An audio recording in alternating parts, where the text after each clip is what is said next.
and we are coming to you live from the CNN News 18 Primetime Studios, presented by Schneider Electric Smart Home Solutions.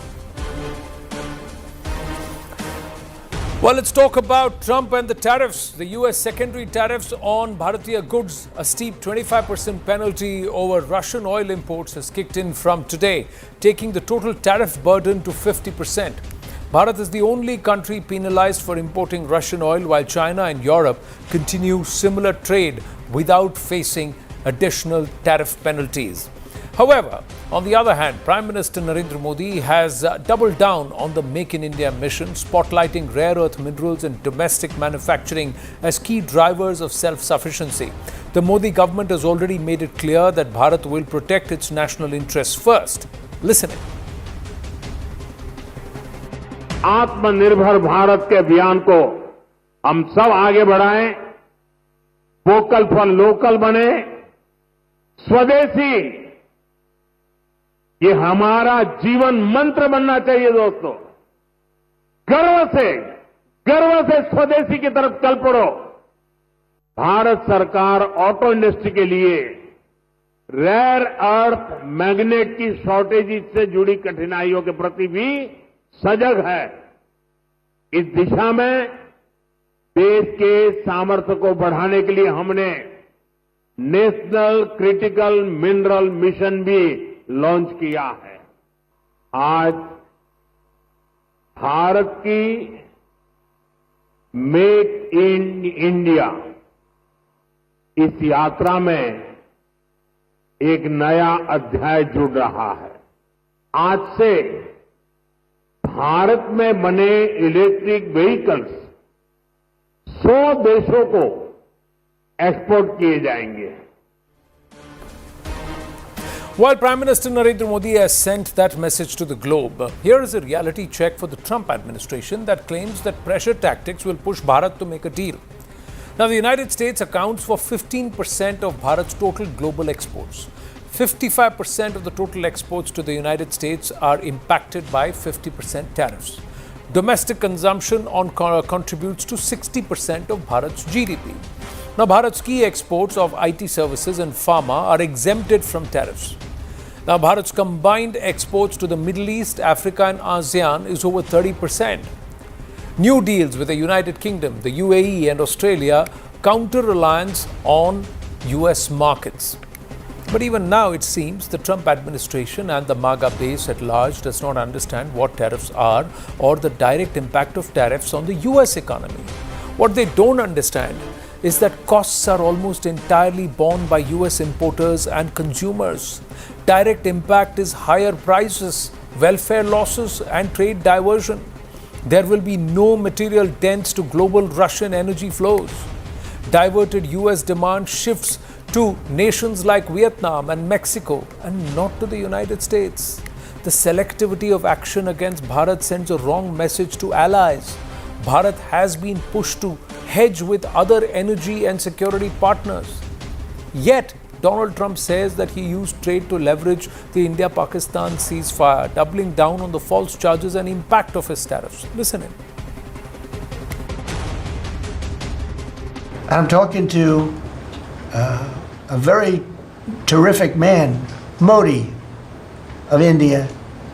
And I say, what's going on with you in Pakistan? Then I'm talking to Pakistan on trade. I said, what's going on with you in India? And the hatred was tremendous. Now, this has been going on for a hell of a long time, like sometimes with different names for hundreds of years. But I said, what's going on? I said, I don't want to make a trade deal. No, we want to make a trade deal. I said, no, I don't want to make a trade deal with you. You're going to have a nuclear war. You guys are going to end up in a nuclear war. And that was very important to them. I said, call me back tomorrow, but we're not going to do any deals with you, or we're going to put tariffs on you that are so high. You were there, Howard, right? Yeah. You're going to put tariffs on you that was so high, I don't give a damn, your head's going to spin. You're not going to end up in a war. Within about 5 hours, it was done. It was done. Now, maybe it starts again. I don't know. I don't think so, but I'll stop it if it does. We can't let these things happen. Interestingly, he says he spoke trade and tariffs with Pakistan. not with Prime Minister Narendra Modi, if you hear that clearly. Meanwhile, regardless, Trump has upset the global economic order and remains mercurial in his approach. The question remains, does Bharat have the right to, or have the right levers to weather this entire storm? That's the big question. We got news coming through.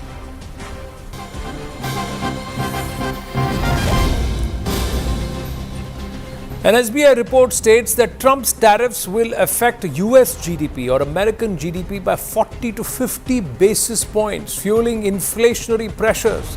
Signs of renewed inflation are already visible in the US, driven by tariffs and a much weaker dollar. Let's go across to our guest this evening. There's a fair amount of politics, there is a fair amount of geopolitics, and there's also a fair amount of geonomics to be speaking about. So namaste and Jai Hind to everybody. We've got economists with us, Mr. Vasu, PK Basu, beg your pardon, PK Basuji is with us, Nikhil Jain, political analyst with us, Dr. Anand Ranganathan with us, and also Tom Vadakan of the BJP. So gentlemen, Tom Vadakanji, has Bharat boxed in?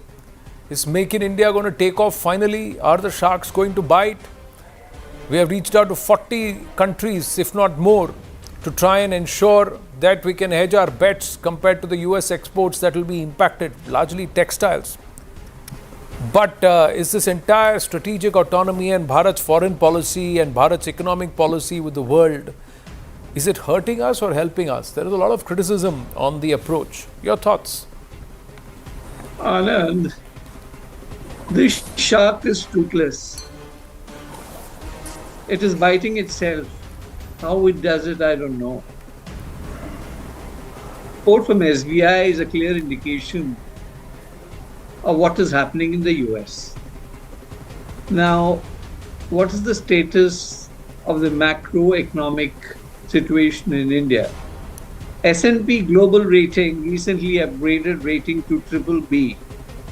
First time in 18 years. S&P also said that the US tariff are unlikely to impact India's long-term growth prospects. Now, this is the leading issues involved. Now, let me tell you, this is all about this Russian oil. China is buying more oil than us. The European Union is buying oil. Everybody is into this game. Why is India being isolated by the US administration? There's much more to this game. They want us to buy oil from their companies because they've invested so much in President Trump's campaign. So that is the economic reality that we also have to face. Besides that, we are going to policy reform hugely. The GST, the export aid, free trade agreements, we are all ready. We are ready and we have been working on it for the last 11 years. Especially the drive that the Prime Ministers had about Atmanirbhar Bharat. We used to think, well, you know, this is something that's flying in the sky. But today we realize the grounding, the vision of our Prime Minister. He has been touring all these countries, developing markets, and today that so-called giant is threatening us. And what is happening? Their own house is collapsing. Inflationary trends. And this is a situation self-created. Why should India be isolated? The moot question is this. What is the interest of damaging India? So these are the issues that I think are being, in sharp focus. And well, I think you quoted the S&P's projection long term, but what happens near term and mid term? The Federation of Indian Exporters have already sent across an SOS. The government has announced a 6 months package. So in the near term, there are going to be a lot of heartburn and a lot of stressful nights for a lot of labor intensive sectors. But Nikhil Jain, does Bharat have to endure this so that we evolve and emerge in the long term? Or could Bharat have done better in terms of dealing with the Trump tariffs? Anand, I think India could have done better, Bharat could have done better if only we had the political leadership who had the vision and understanding of how international relations and diplomacy works. I was actually quite amused when the BJP spokesperson, Mr. Varakan, said that today we realize the vision of our Prime Minister. I think he's forgetting the fact that 5 years ago, the very same Prime Minister from the very same party went around in the United States campaigning for this very same President Donald Trump while he was the president, going into elections against the Democrats. And the Democrats ended up winning, and we saw the kind of rebuke they were willing to give to the Prime Minister and to our country as a whole.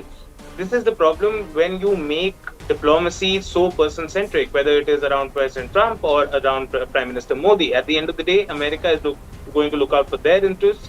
We are supposed to look out for our interests. I really can't understand that why did it have to come to such a situation and position where the United States singled out India to the kind of extent that they did, because we are not the only people who are buying oil from Russia. We are not the only people who have tariffs in the world.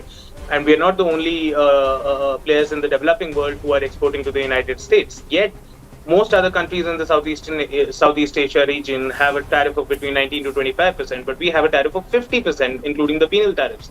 And I really don't understand why could our diplomats not negotiate better? Perhaps they were just interested in, planning foreign visits for the Prime Minister and creating a political show out of it instead of doing what they should be supposed to be doing. Because I was reading an Indian Express report about it, and our exports to the US, which is a major export market for us, are going to drop by 40 to 50%. I'm very worried thinking about what's going to happen to the textile sector, which has already taken a massive blow after demonetization and GST. What's going to happen to the stone polishing sector, the gem sector, and all the other labor-intensive sectors? What plans do the government of India, in terms of their economic policy and trade policy, manufacturing policy, have, other than just repeating the same slogans that we've been hearing for 9 years? Make in India, make in India, make in India. Very well, sir. I like the slogan. But what about it? And Make in India, when one of our largest export markets is essentially closing to half our exports, we can't be repeating and parroting the same slogan, Make in India. We have to understand, okay, Make in India, very well, we'll manufacture, but where's the market for it? The domestic market is the same, but where's the export market? A large chunk of the export market is going down. Where are we going to compensate for it? Where is the government strategy on it? Nothing. Just political slogans. Right. Tom Varakan, quick rebuttal before I bring in Mr. Basu and Dr. Ranganathan. Yes. Very interesting. Our Prime Minister has been working 24/7, marketing our national products. US is not the only market, my dear friend, Mr. Nikhil, where you can sell your products. There's entire Latin America, there is USSR, there is China, there is Japan, there's a with UK. My friend, where are you? Which world are you living in? We have developed it, and we will show you. This is not a long-term impact. I think this is the best thing that has happened. We have financial crisis, sanctions. They put it on the nuclear situation, on COVID. The international market failed. We were strong enough, and we are still strong because our fundamentals are perfect. And it's a blessing in disguise today. Third largest economy in a couple of years, Mr. Nikhil. Wait and watch before your leader says. Just a 10-second point. Just 10 seconds. I won't take long. Just 10 seconds. I think this is the very problem, that right now you should be worrying about the problems ahead, but you still want to show it as, oh, this is a blessing in disguise. Wonderful. I think that shows the approach. Right. The point is, the idea is, you look at it as a problem, or does one look at it as an opportunity? The situation remains the same. The attitude or the approach is important. The other part is, sir, Prime Minister Narendra Modi on record never campaigned for Donald Trump. It was a Howdy Modi event. It was a Howdy Modi event, which Trump went, and then he was gobsmacked that someone like Prime Minister Modi has got so much of traction and can draw such large crowds, which his own election campaigns didn't draw. He is on record. He didn't say that. No, please. I'll play the video. 1 minute, sir. 1 minute, sir. 1 minute, sir. What he said was that in 2014 and in 2016, when Trump was campaigning, The slogan was used, "Ab ki baar Trump Sarkar," and this was when Donald Trump came here. He never said this, that I endorsed Donald Trump. It was in 2020, ahead of the re-election, if my memory serves me right. He said this was the slogan even you used. "Ab ki baar Modi Sarkar" was the Modi slogan. He said this was even used as "Ab ki baar Trump Sarkar" back in 2016. This is what he had said very clearly, and it's on record, you can see it. But only cutting the first part and holding the last part is not true. आप पूरा सुन लीजिए ना, उन्होंने क्या बोला कि 2016 में ये बात कही थी, आपने ये कहा था. That's what he said. He didn't say कि मैं अब आगे जाके कहूँगा कि अब की बार ट्रम्प से. He never said that. So let's आपको क्लिप करके उसको चलाना, आप चला लो. But I can't do that. I can't endorse that. PK Basu, yes. I can play the half-minute video on the show. Yeah. Okay, now I think first it is absolutely true that the Indian economy's fundamentals are very good. There's a current account surplus in the latest quarter. Inflation is at a 12 or 13-year low. The economy is growing very fast. It is the fastest growing large economy in the world by a long way. And that isn't going to change with these Trump tariffs. But I think the real opportunity that has been missed here is that if you looked at the tariff rates that were announced by Trump on the 2nd of April, India's rates were lower than most Asian countries. It was certainly lower than Bangladesh, Vietnam, two key competitors for labor-intensive exports. Now, India has the highest rates of any country. The United States is a friend of India's. India has joined the Quad. The previous Trump administration began to use the term Indo-Pacific rather than Asia-Pacific. Remember, India had been kept out of the APEC, the Asia-Pacific Economic Cooperation Forum, at the behest of China for many decades. Instead, Trump began to talk in the last administration about the Indo-Pacific. So the relationship between India and the US had been greatly strengthened, but it has suffered a severe blow in the last 2 months. Now, it's important to understand that even on the 8th of July, Trump was saying that, we have just signed a trade deal with the UK and we are about to sign one with India. So 8th of July, he was saying we are about to sign one with India long before one had been signed even with Korea, Japan, the EU, etc. All of which was signed just before the 1st of August deadline. Somehow our trade negotiators were talking about a bilateral trade agreement in October, talking about the Trump administration sending a team to India on the 25th of August. Unfortunately, this is the way trade negotiations used to be done under normal American administrations. But under the Trump administration, the only one who counts is Donald Trump himself. And what Pakistan has done is that they have openly bribed the Trump family. They have bribed the Trump family on the 26th of April, 4 days after the Pahalgam terrorist attack by Pakistani surrogates. A deal was signed and announced by the Prime Minister's office in Islamabad of the World Liberty Financial getting a sweetheart deal in Pakistan. Now, Pakistan has very little to offer. As an economy, it is a permanent ward of the IMF.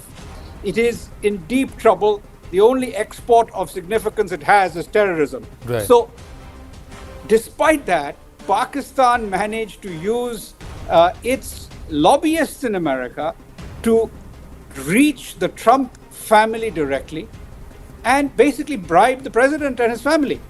Now, we are consequently, we do not operate in this way. This is not the way international diplomacy is ever conducted. But we are faced with a unique situation and we need to address it in the way that others have. Now, we are not going to kowtow to Trump the way the prime ministers of the UK and the EU, Japan, and the others have done. Sat down with at the White House like supplicants. We're not going to be supplicants, but I think we still need to work out a modus vivendi, because the opportunity, the Indian economy is going to be fine, but the opportunity that existed, if we had a lower tariff rates, if we had a 15% tariff rate like Japan and Korea, our textile and garment, leather exports would have taken off. Yeah. We have gained massive market share from China. China has almost 8 or 9 times the exports of labor-intensive products that India has. If we had a lower tariff rate, we could have massively expanded our exports. And that generated those tariff rates will correct themselves eventually. Whether it is 6 months or 2 years or 3, we'll have to wait and watch, but they will correct itself. But by then, should Bharat also look at expanding its horizons and look at far greater markets and open that up? And perhaps this is the push that perhaps some of our Indian manufacturers and exporters needed to get out of their comfort zones and start actively scouting new markets. While the government also has to back them with opportunity and perhaps a few doles and SOPs. Yes, Dr. Ranganathan. Good evening, Anand, and good evening to my fellow panelists. I speak strictly as a lay person. You have Basuda there as an expert out here, and you have Mr. Tom Varakkan who thinks everything is fine, and you have Nikhil Jain who thinks nothing is fine. So let me just tell you how I think the situation is right now. There are two things, and I'm afraid Mr. Dr. Ranganathan, I'm sorry I'm interrupting you. Which is a big comment that's come from Mohan Bhagwat, the RSS Sarsang Chalak, where he says कि अमेरिकी tariffs के बीच संघ प्रमुख का बहुत बड़ा बयान, what he said is दबाव में अंतर्राष्ट्रीय व्यापार नहीं होना चाहिए, व्यापार स्वेच्छा से होना चाहिए. So you cannot work under duress. We have to have a mutual benefit, and it has to have a mutual intent to do trade. It is not by bullying or under pressure. It should not happen. So it's a big statement. And again, the Sangh's push is also backing the Prime Minister for Swadeshi. We've had a lot of people speak about it, including Ramdev and the others, saying that it's high time we look at Swadeshi, just like the Prime Minister said in Ahmedabad. Please continue. Thank you. Yes, so there are two things, and I'm afraid, we are conflating the two issues. By two issues, I mean the two tariffs that came. The first one was 25%, and the next one was because we were buying Russian energy. Now, let me deal with the second one first, because that is the one that has actually created a lot of hullabaloo, because that's been unfair and it exposes the double standards. Very simply, we will not be browbeaten by this hypocrisy. We can easily offset this 25% additional ad valorem tariff by continuing to buy Russian oil, in fact, increasing the share of our oil imports, which is right now of Russian oil to the tune of 32%. We should increase it, and we should demand more discount from Russia to the extent as what it was 2 years ago. It was, I think, 24 to 26%. Right now, it is 7.1%. If we manage to do that, we would completely offset this 0.3% GDP hit that we are expected to take from the 50% Trump tariff. Please remember that in the last 2 years, we've actually saved $26 billion by buying Russian oil, by not buying Saudi oil. So it is in our national strategic interest as well as financial interest to keep buying oil from Russia. We have kept the inflation in check to the tune of cumulatively 1.47% by buying Russian oil. So we should continue to do that. We should seek more discount. We should increase the quantity of Russian oil, because ultimately we were asked by America to buy Russian oil to stabilize the world oil prices. And we started doing it, and now it's pinching them. So now they've put the ad valorem tariffs. That's point number one. Right. Number two is, as far as the other tariffs are concerned, now here, I'm afraid Mr. Tom is completely off the mark, because we aren't prepared for it at all. We haven't done any systematic internal changes. We have 44% of our ready active labor force of 600 million people involved in agriculture that is contributing a pitiful 13.5% to 14% to the GDP. Everything is archaic, from production to purchase. I don't even want to go into that aspect. But what are we protecting when we say we are not protecting our farmers? Why do we have such high tariffs for, exports, especially American dairy exports? I mean, if you have the same quality of material that is on the end, will do a California wine test, 9 out of 10 Indians would buy Indian product. It doesn't make sense to have American products that we are making better than them to have 80% or 100% tariff. So we ourselves are to blame in as far as that is concerned. Now let me come to Atmanirbharta. Please tell me, where have we been Atmanirbhar? You look at the trade imbalance with China. Right now, the deficit is around $110 billion. If we were thinking so much about Atmanirbharta, we would have course corrected 5 years ago when you had COVID striking and China devastating the world economy. So I think we are ill prepared, but if at all there is a time for us to look inwards and shore up, like we did at the wake of the 1998 sanctions that lasted for 3 years, and that had a cumulative effect of 1% GDP hit that we took for 3 years. Out here, you please remember, only 5% of our total exports are affected by the tariffs, which comes to about 0.3% GDP. We can take it, but we must improve ourselves. We must look inwards. I think that, Dr. Ranganathan, yes, a fair amount of criticism is right, but one has to understand that we are still not at the levels where US and China are. And despite that, US is heavily dependent on the Chinese. And that's the reason why the moment they said we'll shut down all the rare earths and what you need to make your magnets and conductors and automobile parts, that Trump kept quiet about this one. Even now he's threatening, saying give us the magnets or I'll go up to 200% tariffs. China's tariffs were at 145% recently. He's backed down because he realized that there is a direct impact on his economy, that the Chinese have a leverage. We don't have that lever. The other thing is that we are still growing. So we will need to depend on countries like China for our imports. The number of items that we are importing from China has gone down. You're looking at the value, but look at the total number of items. There is a drop of more than 3,500 items that we no longer import from China. And we've reduced, yes, the amount of imports on certain care, especially API, pharmaceuticals, etc. Some of the other things have gone up, I agree, but that is something which we need because we can't make everything. We will be dependent. That's the nature of the beast. But can we try and secure the balance? Can we try and have something? Is there some leverage that we need to think about? Those are important considerations to make, very important considerations to make. And Tom Vadakanji, that's what I'm trying to say, that Bharat has taken a very strong position. A lot of people will agree with you in sentiment that we cannot be bullied into something. But we have to also go back and send the message across. Somebody has to go knocking down that Oval Office and tell Trump, hey, don't mess with Bharat. There are many who are already calling him names, some very Indian expletives that Christine Fair believes that Trump deserves to be called. But beyond that, there have to be US manufacturers, US entrepreneurs who have to go back and say, listen, we cannot do dhanda like this. You cannot mess with Bharat. What is the government going to do and how is that going to happen? Anand, the doors are open yet. The doors and windows are open. So discussions will prevail. And this is not the final scenario. This is something that has happened just 24 hours ago. I'm not saying everything is hunky-dory in this side of in our country. Right. But let me tell you the fact that the Prime Minister is very clear that he will not compromise on the farming sector, the farmers in particular, the fisheries. He's talked about the dairy market. He's very clear on that.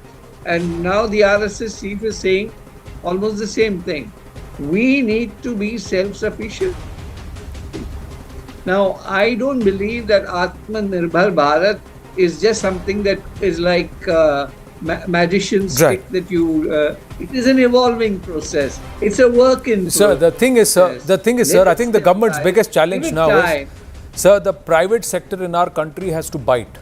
They have not been biting for the last 6 to 8 years since the Prime Minister has been goading. They have not been biting because it is still difficult to start investing because land labor reforms are not complete.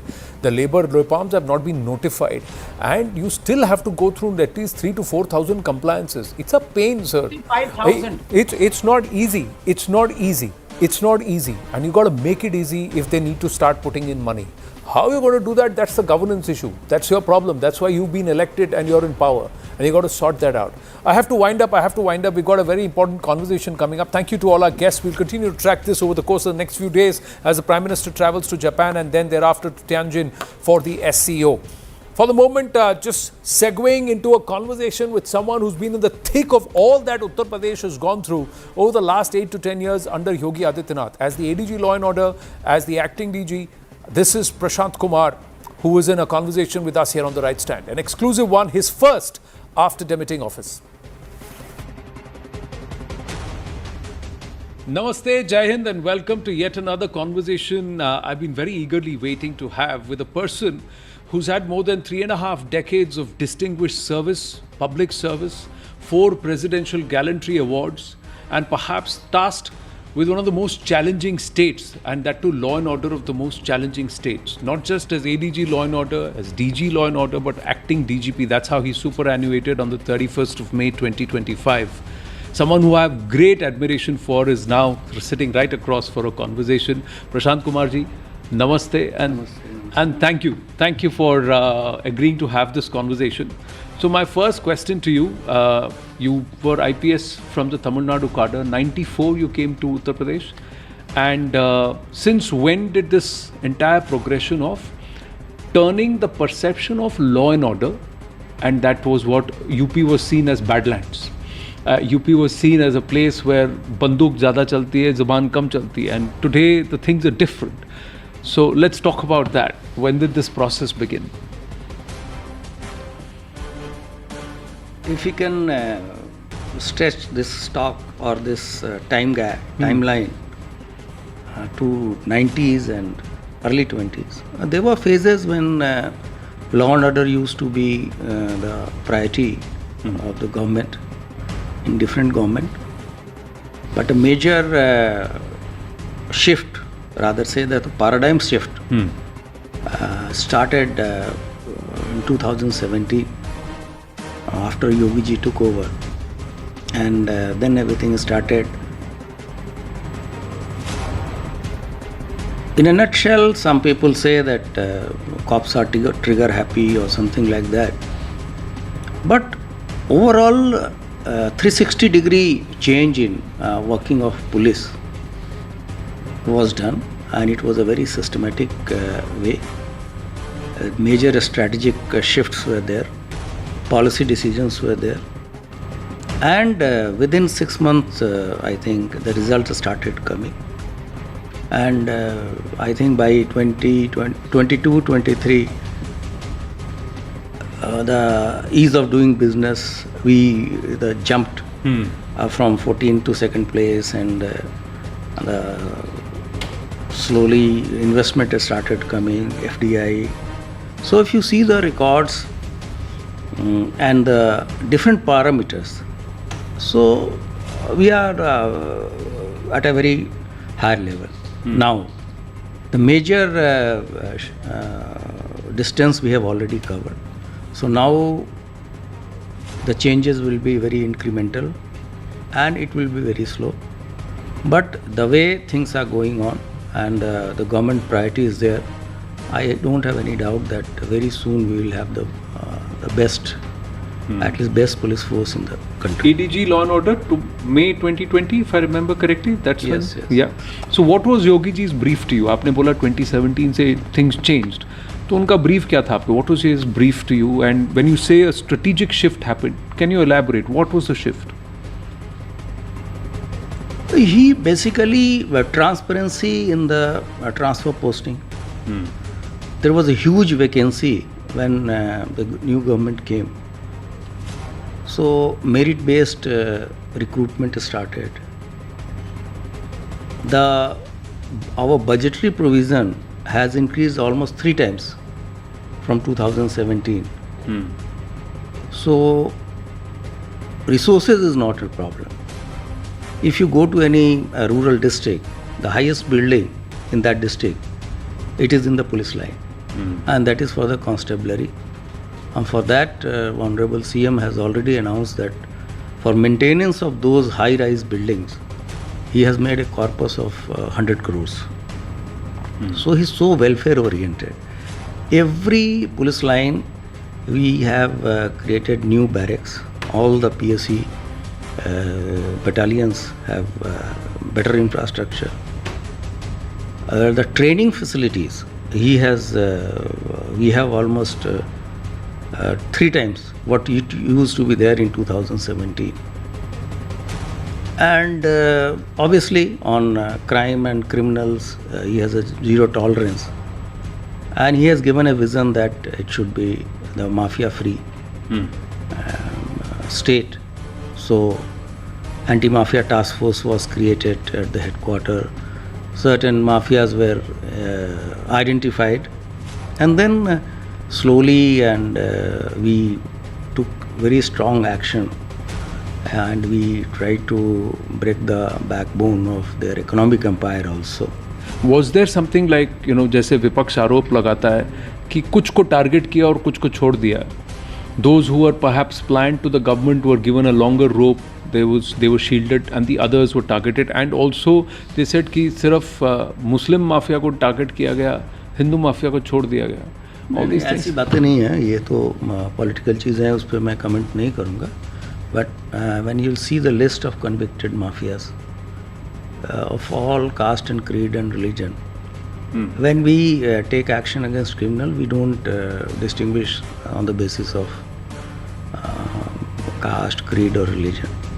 So effective actions have been taken, and the results are all pervasive, and our crime record, the last NCRB data of 2022, if you will see that we are better placed than almost so many states.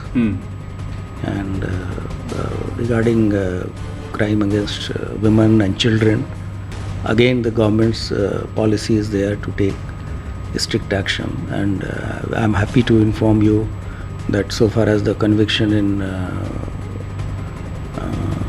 women related cases are concerned, our conviction is the best in the country. But with CA, NRC, when those fights happened, Shaheen Bagh and all of this was going on, there was some trouble in Uttar Pradesh also. But the UP police decided a very different way of dealing with people. Now, how was that approach taken? कि जिसने तोड़ा उसके घर में जाके या तो उसका सामान तोड़ेंगे या उससे हर्जाना वसूल करेंगे. Put out the names कि ये लोग तोड़फोड़ कर रहे थे, होर्डिंग सब में उनका नाम डाल के put this out. How did that approach happen? Because that was quite different from how things were done in the past. During CA and RC, there are certain elements which are bound to create problem, taking advantage of. Although everybody was educated also through various means, it has nothing to do, nobody's citizenship is going. But ऐसे लोग होते हैं society में जो इस तरह के situations में उसको फ़ायदा उठाने के लिए. So we dealt them very sternly. And obviously the government came with the ordinance and then with the legislation also regarding the damage to government and private property should be recovered from the people who are involved. And there were certain problems, but considering the size of the state, there was hardly anything. Then we managed that Kisan agitation also very well. Rather nothing happened in UP, and because of the Samvad se Samadhan, we were continuously in dialogue with all the stakeholders during CA and RC also, during Kisan agitation, farmers agitation, and then obviously that one specific incident of Khiri also. Situation became very volatile. So senior officer from the state headquarters was sent there. We negotiated, and fortunately good sense prevailed from both sides, and nothing happened. हर 3-4 महीने में कोई ना कोई तो बड़ा situation आपके कार्यकाल में आया है, क्योंकि आप भूमि पूजन ले लीजिए, CAA ले लीजिए, उसके कुछ महीने बाद फिर महाशिवरात्रि और ये हुआ, फिर काशी विश्वनाथ कॉरिडोर हो गया, फिर अयोध्या मंदिर बना, फिर प्रयागराज कुंभ. ये तो हर 3 महीने के साइकिल में कुछ ना कुछ तो होता ही रहता है. यूपी तो बड़ा स्टेट है. G20. हाँ, G20. सो अब इतना डाइवर्स स्टेट है, यहाँ कुछ ना कुछ हमेशा होता रहता है. And UP police has a very glorious past, and हमने काफ़ी अच्छे तरीके से काम किया, and we are fortunate that we have been able to change the perception, overall perception of the government, and that is attracting lot of business or investment. So now from ease of doing business, the government is now in the mode of speed of doing business. So how quickly we can हम इस चीज़ों को कैसे encash करें इस अच्छे माहौल को.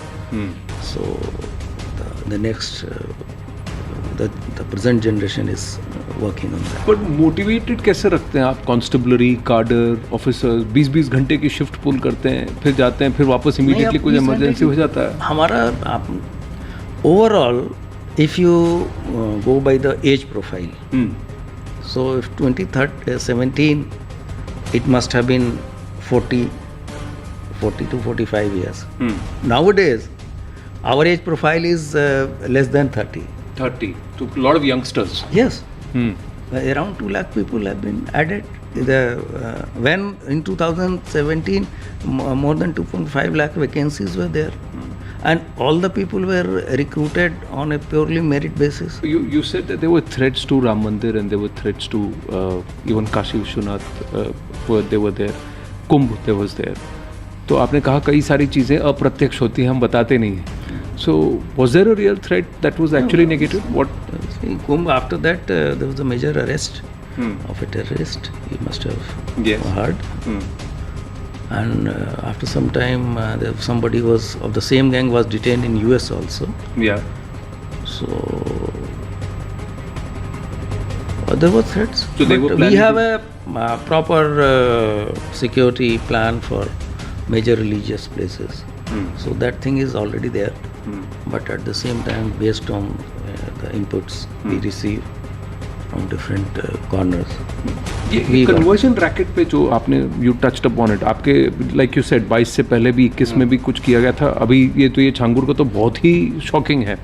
But many try to dismiss it saying ये पॉलिटिकल नैरेटिव बनाने के लिए नहीं है. तो वो 21 में तो everybody was got convicted.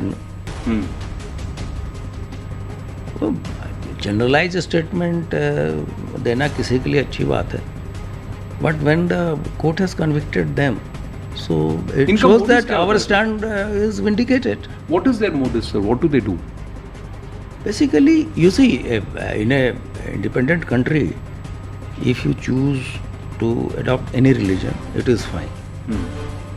But if you coerce them by some different means, like lure them with some money, some job offer, like in certain cases these special people, like disabled people, they were lured with money, and for even for the marriage kind of thing, that you will get married and we'll finance them. So, and they get huge money for that. ये कहाँ से आता है पैसा? From outside also, outside the country. And that we established. There were 24 states involved in the religious conversion. And a lot of important people, known people, white collared people were convicted in that case. 8 or 10 people got convicted. So we made a very pakka case. Yeah, Atiq Ahmed wala case was also a very big one. Along with that the Dubey वो वाला case भी जो था जहाँ encounter हुआ और फिर UP police को कहा गया कि आपने स्टेज किया एनकाउंटर. ये सब जब उसमें जांचें हुई तो किसी ने कुछ ऐसी चीज़ तो आई नहीं. But it's a democratic country, people are free to say. As I have already told you that there are certain SOPs, certain guidelines which are being followed.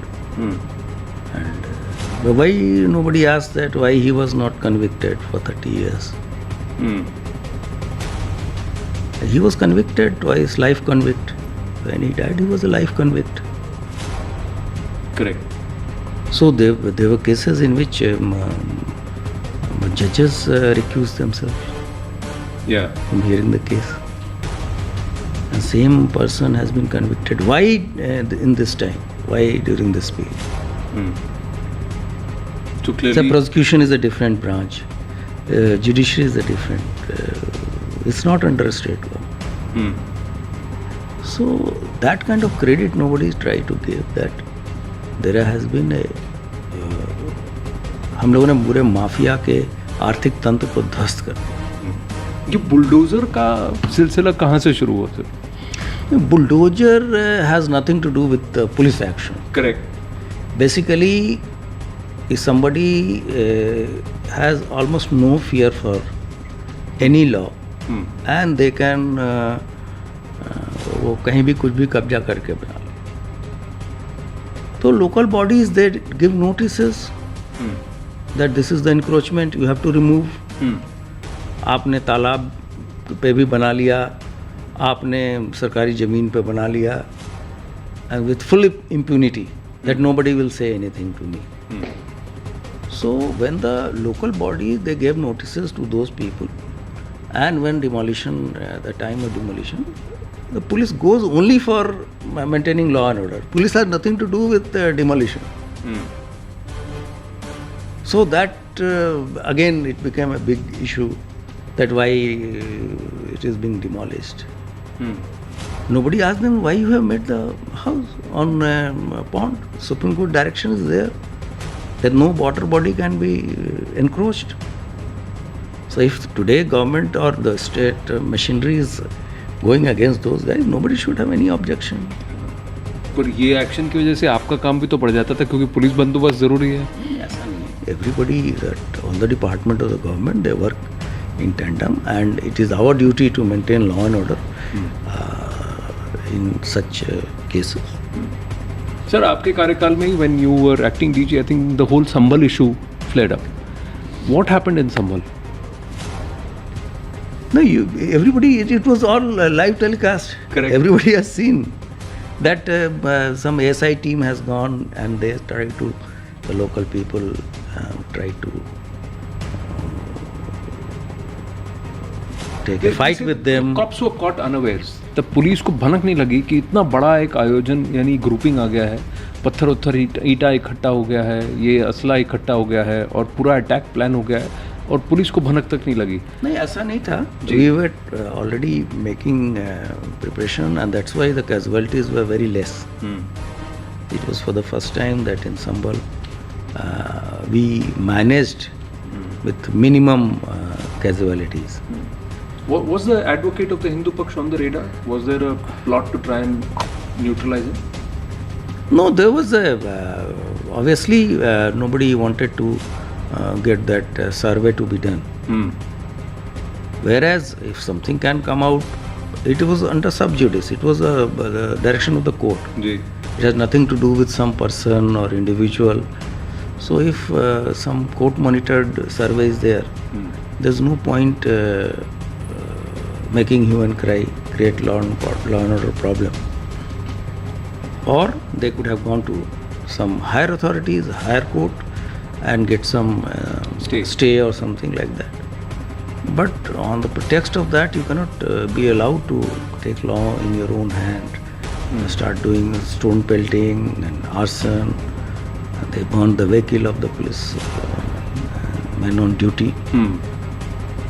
But the local SP and subordinates, they were very quick in taking action. Another big task for you is Kavad.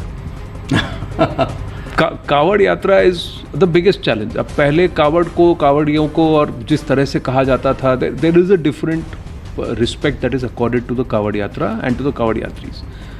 But another controversial issue was this entire order of food, what will be served, name board plus actual identity. How did this happen? Initially it was not there. In 2018-19, everything was fine. And when we don't know the head counting, head count is being done by Uttaranchal police. They say that this time also it was more than 4 crore people came. So when such a huge congregation is coming, they are driven by faith. You just cannot say that everybody is a bad element in that. Obviously, for their smooth flow, arrangement has to be made. So there are big arrangements. It's a rural terrain, so the arrangements are being made to stop the snake bite, some first aid, and all along the route there are certain food joints also. Correct. So what is the harm in disclosing the real identity with the name? There is nothing. We go to office, we put I-card. In Government of India, if you go, you have to display your I-card. Everybody. So आखिरी के कुछ 4-5 minute हैं तो 2-3 सवाल मैं थोड़ा आपसे personal पूछना चाहता हूँ। सबसे पहले सर, ये मूंछ का क्या सीन है? ये कब से शुरू हुआ और क्यों? ये तो बस मैं, as you know that originally I am from Tamil Nadu border. So there's a lot of fascination for such things in So you speak South. No, not that much. I used to understand. I came very early. But that was a culture. That might be, it must have been in my psyche. So I started keeping. So it is the Tevar kind of a style that is that you're following from Tamil Nadu. So that's one part. The other thing in your distinguished career, especially with the last 5-6 years, one instance which will stay with you. एक कोई instance, कोई एक लम्हा जो आपको लगेगा, जो आप हमेशा याद रखें। कोई पूछेगा सर आपका क्या याद है, आपकी क्या मेमोरी है, तो ये एक चीज़ है, ये लम्हा नहीं भूलूंगा, ऐसा कौन सा है? You can say things changes with time. If you say that overall, then I must say that Ayodhya. When I was SSP Ayodhya, then ASI started digging. That is, ASI survey started. So at that time we never thought that it will be sorted out so soon. And when the final decision of Honorable Supreme Court came, my mother was alive. And she told me that we are from Bihar, so we speak in Bhojpuri. So she said that temple ban jayega. Abhi kyun nahi? And finally I became ADGLO. The foundation laying was there, then the mandir was also inaugurated. So from 500 years, 550 years, people were interested, people were fighting. And such a short span, if everything happened. So this is one of the, I think I am lucky that I got involved with the temple foundation also, inauguration also, and then ASI survey also. That thing, and obviously Mahakumbh. That was the ultimate thing. Finally, I have to ask, since bulk of your tenure, the last, I think, most challenging ones have been under or the leadership of Yogi Ji as Chief Minister. What stands out about him as a leader, as a Chief Minister? He's a very decisive man, and once he decides something, then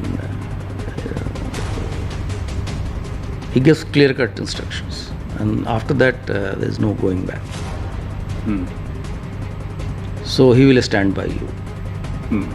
तो एक बार जो मैंने commitment करती तो फिर मैं अपने आप की भी नहीं सुनता, ऐसा कुछ एटीट्यूड नहीं है, बट वो हमें नहीं पता चलता. But obviously there are strategic decisions which are taken after due consideration. But once he has given guidance and instructions, then he is very firm on that. This shows that he has a foresight, and he is a decisive man. And like in Kumbh we have seen, he has planned, he has a vision. He had a vision for this, that it should be a global affair. And he made it a global affair. Thank you so much, sir. Okay. Now it's amazing conversation. Thank you. Namaste. Pleasure talking to you. Thank you. With that, it's a wrap of this edition of The Right Stand, coming to you live from the CNN News 18 Primetime Studios, presented by Schneider Electric Smart Home Solutions. Bye-bye.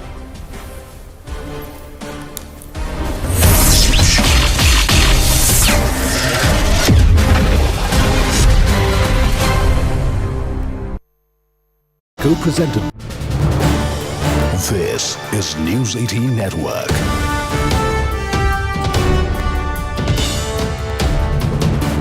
India's largest news network. Siddhant, how is India choosing to respond to this? We do understand how Prime Minister Narendra Modi is really pushing for Make in India with a lot of heft, but we have to first of all take a look at what should be the impact of these particular sectors, particular gems and jewelry, and also merchandise that's going to be very, very expensive, and how it's going to be impacted because of the 50% US tariffs that have now kicked in. What is India planning on doing about that at the onset?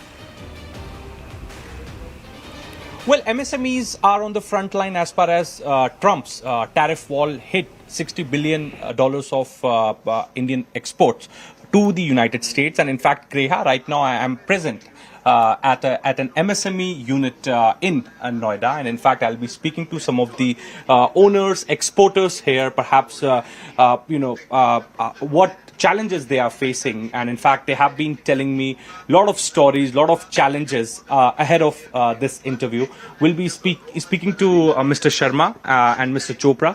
Mr. Chopra deals in leather and he exports leather products to the United States. Mr. Sharma exports handloom products to the United States. Sir, what are the challenges, and perhaps from last 15 days or since the 6th August announcement, how have you been preparing? And in fact, there are reports suggesting that the manufacturing at MSMEs have been stopped, and the MSMEs are and there's also going to be the job loss. See, thank you. I am HEVA President CP Sharma. We are dealing in all handloom and handicraft product. Since last many days, when we heard that there is a 50% tariff from the today onward, so we are trying to solve this with our buyers. Since last 20 days, we are sending the shipments by air, so that we can send our all the maximum product to our buyers, because these sellings will be effective from the January onward or December onward after Christmas. So normally we send our shipment in September by sea. It takes 2 to 3 months to reach in US. So now because of the effect of 50% tariff, we have to send 20 or 25% shipments by air, and we are bearing that air freight. It is affecting completely our productions. Buyers are holding our shipments. New orders are not coming because normally we get our new orders in September or before September. But buyers are holding the productions. Even new order, there is no question to place the new orders. So there is a big effect. Definitely